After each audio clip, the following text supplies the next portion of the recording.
basharaqali, yaxmallaymi? Xullas, 5-mavzuga kelganmiz. 4 qavatli dom.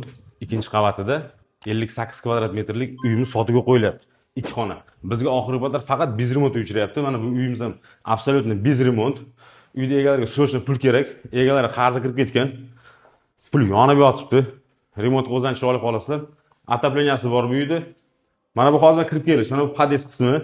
Mana bu kirib kelishimiz bunaqa koridorchasi bor bizda.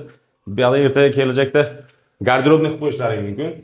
Mana bu tomonda spalni xonasi mana. Oynalari ham eski. Umuman olganda to'liq remont qilish kerak. Bu spalni xonasi. Mana endi sizlarga hojatxonasini ko'rsataman. Menimcha dalish ko'riklarga ham kelmay qoladi, chunki bu tushunarli. Uy biz remont ekanda deysizlar. Lekin davom etinglar ko'rishdi. Akalarga, opalarga jo'natib qo'yasizlar bu videoni. Like, comment, ayamasdan yozaveringlar. Biz remont ekan, uy qimmat ekan deb. Mana boshxonasi. Issiq suv, sovuq suv bor. Mana balkoni узкий balkon. 1,5 ga 6 metr bo'ladi, lekin egalari balkonda yarmini mana shunday yopib, oshxonani bu yoqqa qo'ygan. U tomonda zalni kengaytirish o'rgan. Mana bu yoqda aerosolimiz bor, mana bu yoqda bachok bor.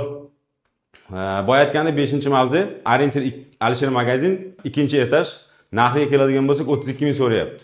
Egalarga pul yonyapti. Boya aytib o'tib ketdim sizlarga, egasi qarzi kirib qolgan, yonyapti, qarochi, berish kerak tez-tez. Shunga bitta aloqaga chiqasizlar menga. Barakasini qo'yamiz. Ko'rishguncha.